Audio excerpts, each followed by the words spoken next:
ኤፍኤም አዲስ 97.1 መሰንበቻን እያደመጣችሁ ትገኛላችሁ። በተለያዩ ጉዳዮች ነው ቆይታ እያደረግን የምንገኘው። ወጣቱ ድምፃዊ ከአመታት በኋላ የሙዚቃ ዝግጅቱን ሊያቀርብ መሰናዶን አጠናቋል። አልበሙ ከወጣ በኋላ ተወዶለት ነበርና ወዲያው ሲጠበቅ እንግዲህ እሱ ዘግየት ብሎ እንግዲህ ከወጣ ከአመታት በኋላ ነው የሙዚቃ ዝግጅቱን የሚያቀርበው።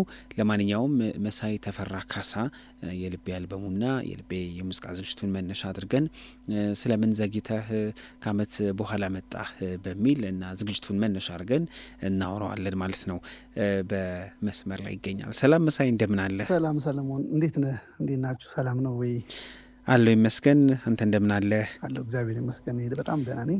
አልበምህ ከወጣ ወደ 1-2 አመት አካባቢ ይመስለኛል እና የልቤን አልበም ሲወጣ የነበረውን ምልከታ አውቀው ነበረ እና እንደው በግል ግን ሰዎች የሰጡህ በሚገኘው ሀሳቦች በመደመጥ ደረጃ ደስተኛ ነበርክ እንዴ? በጣም ሶልዬ፣ በጣም እንግዲህ ይሄ የልቤን የተሰኘው የመጀመሪያ አልበሜ እንግዲህ ከወጣ ኦልሞስት ወደ 2ኛ አመቱ የተጠጋ ነው። ሶል እንግዲህ በዚህ ጊዜው እንዴት እንደሚሄድ እንግዲህ እያየህ እንግዲህ ያለው ስሜት በጣም የሚገርም ስሜት ነው። እንግዲህ ቀስ እያለ ነው የተሰማው አልበሙና በሰዎች ዘንድ እንግዲህ እየተሰጠኝ ያለው ሀሳብ አስተያየት በጣም የሚገርም ነው፣ የሚያበረታ ነው። ቀጣዩን አልበም በጣም በፍጥነት እንድሰራ የሆነኝ ነው። ብዙ ሀሳቦች እየደረሱ ነው ያሉት እና እንደ መጀመሪያ አልበም በጣም ከጠበቅኩት በላይ መወደድን ያገኘሁበት አልበም ነው ብዬ አስባለሁ። እግዚአብሔር ይመስገን። እንግዲህ የተወሰኑ የተመጠኑ ነጠላ ዜማዎች ቢኖሩህም እንግዲህ በነጠላ ዜማ ነው የምናቀህ። አልበም ምን ነበረ ክብደቱ? እንደ ነጠላ ዜማ አይደለምና።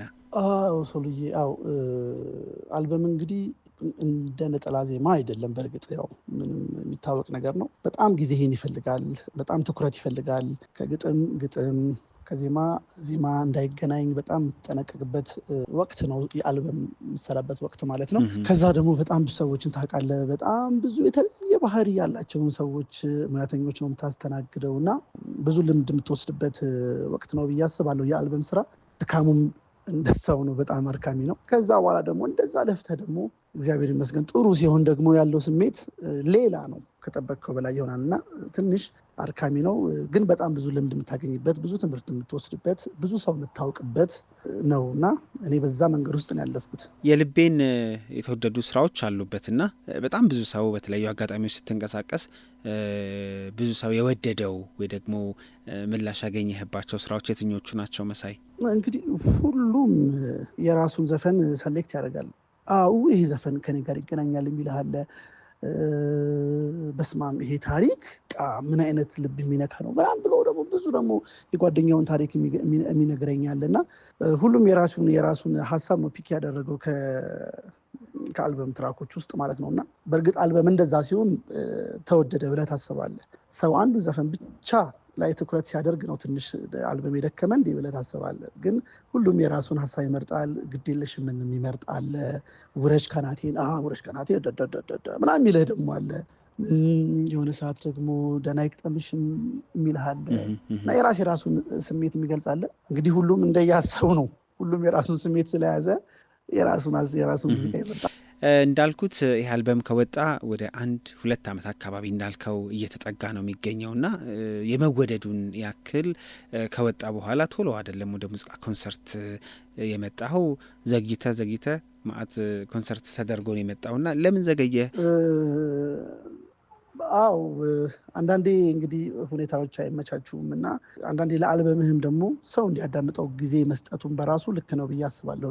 የመስራት እድሎች ቢኖሩም ግን ቆይ እስቲ ትንሽ ሰው ይስማው፣ ትንሽ ሰው ጋር ይግባ፣ ነገ ከነገ ወዲያ አብሮን እንዲሰራ፣ አብሮን እንዲል፣ አብሮን እንዲዘፍን ጊዜ መስጠት አለብን ብዬ አስባለሁ እና አሁን በቂ ጊዜ አግኝቷል ብዬ አስባለሁኝ። አድማጩም እንግዲህ እንደምታየው ነው ሶሻል ሚዲያ ላይ እግዚአብሔር ይመስገን ጥየቃዎች አሉ፣ ይጠየቃሉ። የመሳይ ኮንሰርት መቼ ነው? እንደዚህ አይነት ጥያቄዎች ሲመጡ ያኔ ለመስራት ታስባለህና የህዝቡን ጥያቄ መሰረት አድርገን ነው ኦልሬዲ ስራውን የጀመርነው።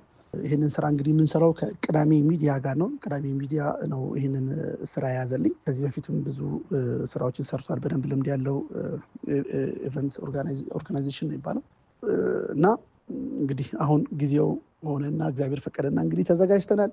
ሚያዝያ 10 እንግዲህ ከህዝቡ ጋር ፊት ለፊት ገጥመን የምንተያይ ይሆናል። እንግዲህ መልካም። ዝግጅታችሁ ምን ይመስላል ታዲያ አሁን ለሚያዝያ 10 ዝግጅት? አሁን በጣም በጥሩ ሁኔታ ተዘጋጅተናል ብዬ አስባለሁኝ። በእኛ በኩል ያሉ ዝግጅቶች በሙሉ አልቀዋል። እንግዲህ አሁን የሚቀረን ጊዜውን መጠበቅ ነው። ጊዜውን ሲደርስ ከህዝቡ ጋር በቆንጆ ሁኔታ እናሳልፋለን ብዬ አስባለሁ። በእኛ በኩል ያሉ ዝግጅቶች በሙሉ ተጠናቀው እየጠበቅን ነው ማለት ነው። አሁን የሪሄርስ ታይማችን ላይ ነው። ሪሄርስ እያደረግን ነው። በጣም ታዋቂ ሙዚቃ መሳሪያ ተጫዋቾች የሚሳተፉበት ኮንሰርት ነው ያለው። ይሄ ነው። እንዲህ አይነት ዝግጅቶች ኮንሰርት ሲኖር በጣም ጭንቀቶች አሉት፣ ሩጫ አለው እና የኮንሰርት ጊዜ ከሰው ትርቃለ፣ ድብቅ ትላለ። አዎ ሶልዬ፣ እንዴ የመጀመሪያ ስራ እኮ ነው። በቃ የመጀመሪያ ኮንሰርት፣ የመጀመሪያ በጣም ለእኔ ትልቅ ኮንሰርት ነው እና ይሄ መደበቁ መከተቱ እንኳ ትንሽ እንደሱ እንኳ አልችልም። ምክንያቱም ስራ ውስጥ አለሁበት ብዬ ስለማስብ አንዳንድ ነገሮችን የመጨረስ ያሉብኝ ጉዳዮች ካሉ ወዲህ ያላለሁኝ ብዙ የምደበቅ ሰው እንኳ አይደለሁኝም። ከዛ ውጭ አጋዥም ስለምፈልግ እንቀሳቀሳለሁኝ። ዞር ዞር እያልኩኝ የማገኛቸውን ሰዎች፣ የሚረዱኝ ሰዎች አገኛለሁ። ብዙ የምደበቅ ሰው አይደለሁም። ትንሽ ነርቨስ ያደርጋል ስራው፣ ትንሽ ያስደነግጣል እንደመጀመሪያ። ከዛ ውጭ ግን ሙሉ በሙሉ ጥፍት ስላለሁ ብዬ አላስብም። ያው ስራው ከሰው ጋር አይደለም የምትሰራው፣ ሰው ያስፈልግሃልና አብረው የሚሆኑ ሰዎችን ታገኛለህ፣ ትረዳዳለህ ስራው ላይ ብዬ ስለማምን ብዙ ምጠፋ ሰው እንኳ አይደለሁኝም በዚህ ሰዓት። አሁን ያው ኮንሰርት የብቻ አይሆንም፣ አብረው ተጣማሪዎች ይኖራሉ እና እነሱን ማወቅ እንችል ይሆን? ክልሎችስ አላሰብክም? አዎ ሶልዬ፣ እንዴ እንዳታስወጣኝ እንጂ ማን እንዳለ በጊዜው ቀረብ ሲል የሚታወቅ ይሆናል። ማን ሆነን ስራውን እንደምንሰራ በቅርቡ እናሳውቃለን። ያው ዞሮ ሶሻል ሚዲያ ላይ መለጠፉ አይቀርም፣ ይታወቃል። እና እንደ እግዚአብሔር ፍቃድም ደግሞ ያው ከአዲስ አበባ ውጭ ያሉ ከተሞች ላይ ለማቅረብም ፕሮግራሞች ተደርገዋል እና እስቲ ወቅቱ ደረስ ሲል፣ አሁንም ጊዜው ክረምት ነው እንግዲህ ታውቃለህ፣ ትንሽ አየሩም ያስቸግራል እና ያሉትን ነገሮች እያስተካከልን ምንሰራ ይሆናል ብዬ አስባለሁኝ ከእግዚአብሔር። መሳይ፣ አንተን በሙዚቃ ብቻ ሳይሆን እንደው መጀመሪያ በትወና ነው ያወቅነ። በድራማ ቴሌቪዥን፣ በፊልሞችም ራስን ፕሮዲውስም አድርገ የሰራው ፊልምም ነበር እና ከትወና እየራክ ነው ወይስ ደግሞ ሙዚቃው አሸንፎ ነው? ሶልዬ፣ ኧረ በጣም የምወደው ሙያ እኮ ነው የትወና ሙያ፣ በጣም የምወደው ሙያ ነው። ስክሪፕቶች እያየን ነው። ስክሪፕቶች ይመጣሉ እኔ ጋ እና አላውቅም ለምን እንደሆነ። ምናልባት የሙዚቃው ስራ ትንሽ በለጠብኝ መሰለኝ፣ ትንሽ ታይሜን እየተጋፋኝ ነው እና ግን አሁን ስክሪፕት ኦልሬዲ እኔም እያጻፍኩኝ ነው ራሴን ፕሮዲውስ ለማድረግ።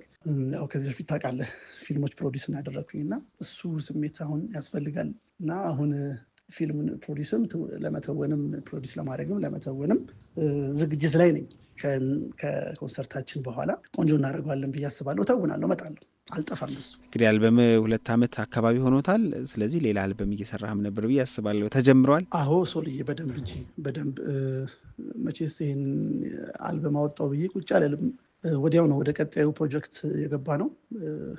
ቀጣይ ፕሮጀክቶች፣ ቀጣይ አልበም ኦልሬዲ ተጀምረዋል። በጣም ከምወዳቸው ሙያተኞች ጋር ነው አሁንም እየሰራሁኝ ያለሁት። አሁን ከኮንሰርቱ በኋላ ደግሞ አንድ በጣም ተወዳጅ ነጠላ ዜማ ደግሞ ለህዝቡ ማቀርብ ይሆናል። የአልበሙ ስራ ግን በጣም በሚገርም ፍጥነት፣ በሚገርም ሁኔታ እየሄደን ያለው። እንደውም እንደ እቅድ እኔ በዚህ አመት ነበር ለመጨረስ የፈለግኩት። አሁን ግን ይሄኛው ስራ ስለመጣች ይሄኛውም ኮንሰርቱም ትንሽ ስለያዘን ከመስከረም በኋላ እንመጣለው በአዲስ አልበም ብዬ አስባለሁኝ። ምንም መቆም የለም ሶልዬ፣ መቆም የለም። ወደፊት ከህዝቡ ጋር ቶሎ እገናኛለሁ ብዬ አምናለሁ። እሺ፣ በጣም እናመሰግናለን። መልካም እድል እንዲገጥመህ እንመኛለን። ሶልዬ፣ እኔም በጣም አመሰግናለሁ። አክብረህ ስለጋበዝከኝ ከልብ አመሰግናለሁ። እንግዲህ አንድ ማለት የምፈልገው ነገር ምንድን ነው፣ የልቤን አልበም ላይ የተሳተፉትን ባለሙያዎች በሙሉ የእውነት በጣም አመስገን እፈልጋለሁ። ለእኔ መወደድ፣ ለእኔ እንደዚህ ፍቅር ማግኘት ትልቁን ስራ ሰርተዋል ብዬ አምናለሁኝ እና በጣም አመስገን እፈልጋለሁ። ሶልዬ፣ አንተንም በጣም አመሰግናለሁኝ። ሚያዝያ 10 በጊዮን ሆቴል የልቤን ኮንሰርት ይካሄዳል። እንዳትቀሩ። አመሰግናለሁ ሶልዬ። እሺ፣ መሰንበቻ አድማጮቻችን ከአቤል ዜማ በኋላ ያገኛችኋል። አብራችሁን ነው